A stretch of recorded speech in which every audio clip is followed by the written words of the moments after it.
தருமபுரி மாவட்டம் சோகத்தூரில் அமைந்துள்ள தனியார் சீனியர் செகண்டரி பள்ளியில் சிபிஎஸ்இ பள்ளி மாணவ மாணவிகளுக்கான கோகோ போட்டிகள் கடந்த 18, 19, 20 மற்றும் 21 ஆகிய 4 நாட்கள் நடைபெற்றன.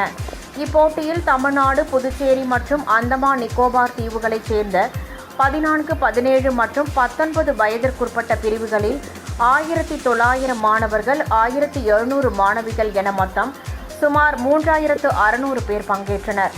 இதில் வெற்றி பெற்ற அணிகளுக்கும் வீரர் வீராங்கனைகளுக்கும் பரிசுகள் மற்றும் சான்றிதழ்கள் வழங்கப்பட்டன.